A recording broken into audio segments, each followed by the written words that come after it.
Isang malaking bahagi ng karanasan ng mga batang Hudyo-Amerikano ay ang magpunta sa summer camp.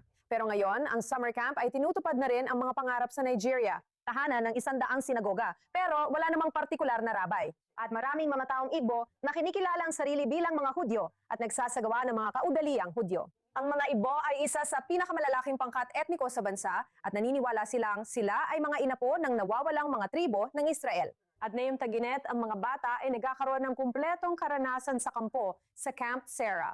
At makakasama natin ngayon mula sa Nigeria sa Abuja ay 3 kawili-wiling tao. Maligayang pagdating, Debbie Isser, tagapagtatag ng Camp Sarah at tagapayo ng kampo na si Edna Adace Abo at ang 12 taong gulang na camper na si Zion Donatus. Salamat sa inyong lahat sa pagdalo dito kahit nasa gitna kayo ng kampo. Maraming salamat sa pag-imbita sa amin sa palabas. Talagang nakakatuwa ito at parang nararanasan ko rin ito dahil ang mga paborito kong tag-init ay nung ako mismo ay umaalis para sa summer camp. Kaya siguro, Debbie, magsisimula tayo sa iyo. Bilang isang Amerikana, alam natin kung gaano kahalaga ang mga summer camp. Paano mo naisip ang napaka-interesanteng ideya nito? Well, dumating ako sa Nigeria noong 2021.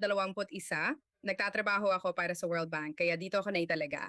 At naghahanap ako ng komunidad na makakasama ko sa pagdiriwang ng Tiagim. At nalaman ko ang tungkol sa kamanhamanghang komunidad ng mga Hudyo dito sa Abuja. Mayroong 3 sinagoga dito at bawat isa ay may matatag, masigla at binubuo ng iba't ibang henerasyon na komunidad.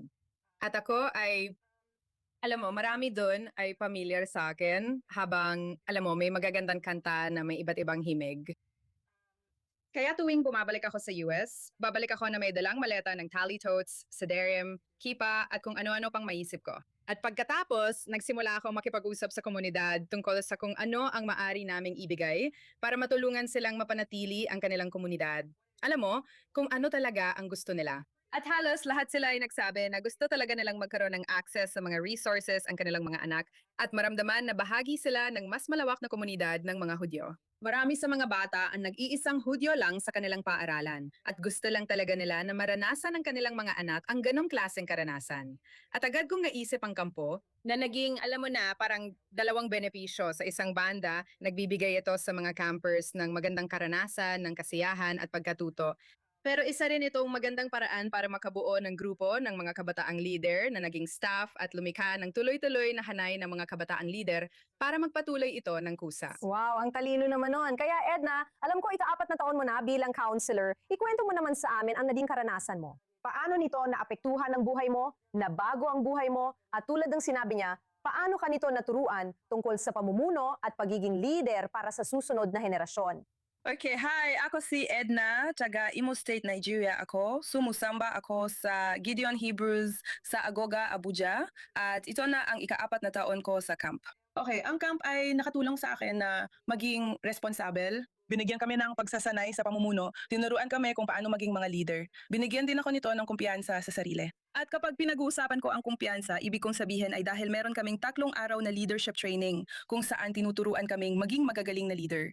Tinuturuan din kami kung paano turuan ang mga campers, kung paano maging pasensyosa sa kanila. At kapag pinag-uusapan ko ang kumpiyansa, Ibig ko sabihin, si Edna ay talagang nag-level up na yung taon, hindi lang bilang tagapayo, kundi pati na rin sa pag-oorganisa ng pagpaparehistro ng mga camper. At siyang namamahala nung kinatawag naming ADOF para sa mga 8 hanggang 10 taong gulang. Wow, sobra. Gusto ko marinig mula kay Sayon. Babalikan ka namin, Edna. Pero Sayon, sigurado akong masaya ito para sa'yo. Ano ang paborito mong bahagi ng kampo? Ang mga palakasan, ang mga tao, ang pagkain, color war? Ikwento mo sa amin. Sige, ang paborito kong bahagi ng kampo ay yung mga aktibidad na ginagawa namin pagkatapos ng tanghalian. Nasa pagtatahi ako at natututo akong gumawa ng tsala cover at naisip ko na masayang matuto ng bagong kasanayan. Kaya sa totoo lang, isa yon sa mga pinakamagandang karanasan ko bilang isang bata. Bilang isang bata. Sige, at ipaliwanag mo rin, Debbie, ng mas detalyado kung ano pa. Paano ito isinasama ang mga pagpapahaladang Hudyo at ang pakiramdam ng komunidad, hindi lang yung alam mong may mga taong nagmamalasakit sa mga kabataang ito, kundi pati na rin, dahil wala namang rabay o organisadong sistema, paano rin ito makakatulong sa hinaharap? Siyempre, noong nakaraang taon, napakaswerte namin dahil nakasama namin si Rabbi Gershon Sizamu ng komunidad ng Abu Yadaya sa Uganda. Dumating siya at ginugulang 2 linggo kasama namin bilang aming residenteng rabbi. Hindi siya nakapunta ngayong taon pero nagpadala siya ng isa sa kanyang mga estudyante, si Ruth Mungo, na sumama sa amin at namumuno sa aming mga Yahadut session. Kaya sa Camp Day parang isang typical na araw ng summer camp sa Amerika. Nagsisimula kami ng magkakasama sa tefila, tapos naghihiwalay kami ayon sa aming mga age group kung saan may 2 period sa umaga bago mag-lunch at isa doon ay Yahadut. At ang Yahadut ay nakatuon sa isa sa mga tema. Kaya ang tema ngayong taon ay ang Jewish life cycle. Nung nakaraang taon, ginawa namin ang kalendaryong Hudyo. At ito ay, alam mo, mga pagkakataong maitampok ang mga batas ng Judaismo, mga ritual ng Judaismo, mga kanta, at marahil ang pinakamahalagang mga panpapahalaga at kung ano ang ibig sabihin nito sa atin bilang isang grupo. Maraming pag-awit.